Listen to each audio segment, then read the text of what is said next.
stalked over 250 resumes and LinkedIns. Here's exactly what the winners are doing to consistently get return offers at big tech companies and what the losers are doing to not even get an interview. Hi, my name's Courtney. I'm a college developer, and on this channel, I literally break down step by step exactly what you should be doing to break into the tech industry. And today we're going to be discussing what are some things that you can be doing to level up your resume by analyzing what winners are doing to help them stand apart.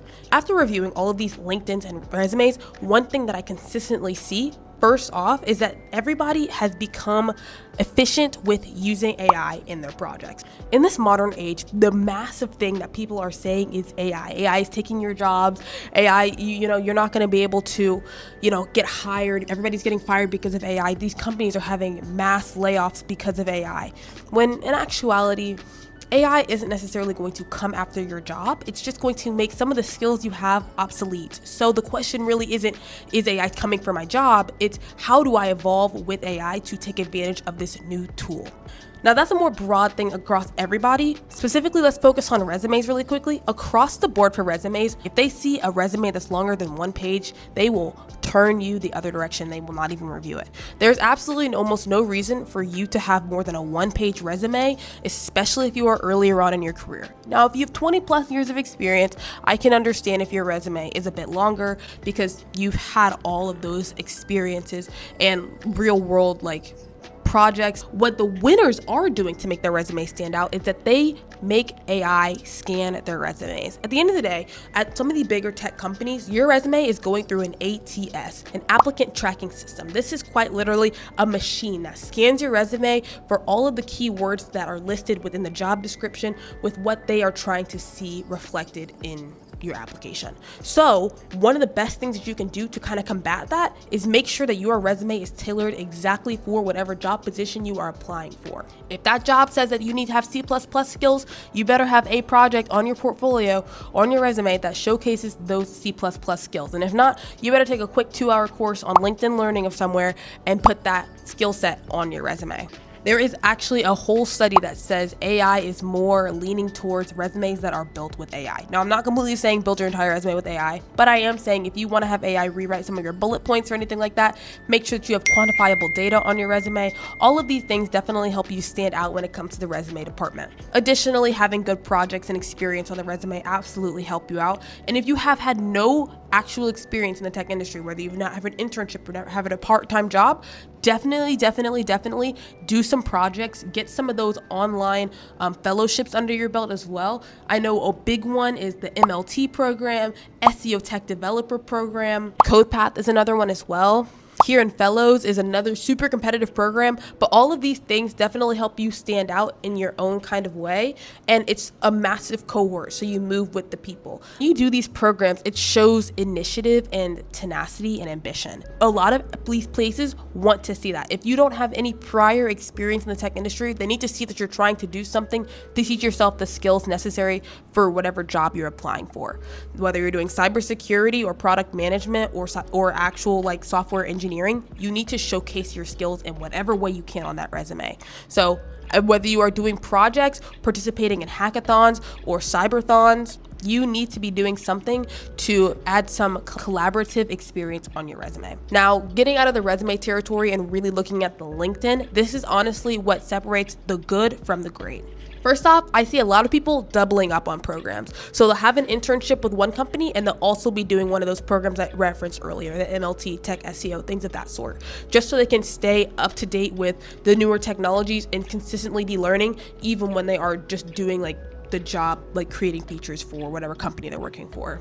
Another thing that I definitely find frequently on people's LinkedIns is that they are actively posting whatever they're doing. Whether they're doing a project, they've gone to some conferences, they've garnered another certification under their belt. People post. One of the best strategies I find is posting every other week. That way you're not on people's following page too much, but you are on it enough to like showcase and keep yourself memorable. This is honestly one of the best ways to connect with recruiters as well. There is a key framework to handling recruiters on LinkedIn. I'll share that at the end of the video, so make sure you stay for that. The next thing that I find a lot of people doing that are consistently getting the return offers at big tech companies is that they are actively practicing with groups of people. Now, I'm not necessarily saying you need to group up with people in your college, but you definitely should be looking at virtual programs online where you can meet up with people and practice. I know me personally, I'm trying to go into product management. So with that, I'm personally meeting up people that go to various Ivy League and prestigious universities just for us to go over some casing problems, technical interview prep, behavioral interview prep, things of that sort. By preparing for the interviews, you are setting yourself up for success. People that are consistently getting these return offers are doing LeetCode problems, are doing NeetCode problems that explain what's happening. They're doing mock interviews with Exponent. They're doing mock interviews with like peers and with professors and with mentor figures. They're consistently going to some of these events to learn about newer technologies. And if they're not going to newer conferences, they're finding them on YouTube to watch them in their free time. Now, this next one is pertaining specifically to product management, and that is staying technical. Even though you not necessarily want to be the person coding, you still need to be able to understand the feasibility of a project, and to do so, learning the actual tech stack behind it is golden. So right now, something that I consistently hear my mentors saying over and over and over again, and I mean these mentors are from vast different backgrounds, are telling me to get knowledgeable with cloud computing. Whether it's AWS or Azure, these two programs are very good, and they both have free training courses online. Highly recommend you take advantage of some of those different free resources. The last thing that I consistently see people doing with their resumes and their LinkedIns to consistently get jobs is they have the job alerts set and they apply as soon as possible. A lot of these companies have their applications open for max a week, maybe 2 weeks. A lot of these higher, more competitive tech companies have their applications open for 7 days, and I've seen one that's even been open for 2 days. So you need to be ready to apply the second that application opens up.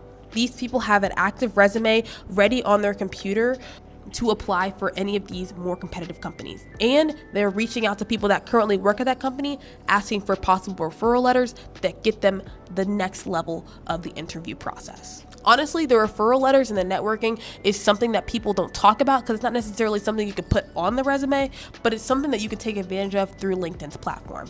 And that's where this final bonus tip comes into play. If you want to stand out to a recruiter or an actual company worker, just sending them a DM saying, hey, I want to stay on your radar because I want to apply is definitely not the method to get a return offer by any way, shape, or form. In actuality, you should be asking them some form of an insightful question. What are some ways you can stand out as an applicant? What are some technologies they are seeing becoming more prominent within the tech industry? And making sure you are staying active within their comment sections. A lot of recruiters post informational posts. They are at the end of the day trying to push their company to the best applicants. So one of the best ways that you can get yourself on their radar is asking insightful questions in the comments and being active on LinkedIn. If you want a recruiter or anybody of that sort to memorize your name or your face, when you ask a good question, that is honestly one of the best ways to get on their radar. Go to the events that they are typically trying to push out, whether it's virtually or if you're nearby, in person. I do not encourage you to spend money. Joining the tech industry does not necessarily mean you have to put a down payment on it. There are a plethora of free resources out there that will prepare you properly to get some of the higher paying jobs. You just definitely need to be doing the work on your side to make sure that you are a competitive candidate for their application process. These companies actively have maybe 5-6% acceptance rate, and they're actively firing people from their jobs. So what makes you a better person than the person that's actively walking out the door? You need to make sure you are staying up to date with technical skill sets. Make sure your resume looks sharp. I'll attach a template resume down below that you can kind of take some notes from. You don't need all the sections. You shouldn't have an introduction section, any of that. That's for your cover letter. Make sure your resume bolds certain technical skills within the projects that you've done instead of just listing it out. Make sure you have some certifications under your belt. Make sure you have projects that you've done under your resume. Make sure that you've shown collaboration efforts so that you can, so that you can showcase that you can work well with a team. And at the end of the day, make sure that your curiosity shows throughout all of your efforts. You need to show that you are a moldable character for whatever job you're trying to do. No recruiter wants to be told, how are you going to benefit me? No, you as an applicant are trying to say, how can I benefit you, recruiter? How can I benefit your company? That is the overarching storyline that you should be trying to get across the board when applying for these jobs. I'll attach a bunch of free resources down below, whether you're trying to get into cybersecurity, DevOps, product management, software engineering, or anything else. I'll attach a whole bunch of free resources down in my description, as I always do. Please be sure to like and subscribe. Check out some of my other videos. What else can I help you with when it comes to securing that return offer? I hope you enjoyed the video, and I'll see you next time on Course Corner.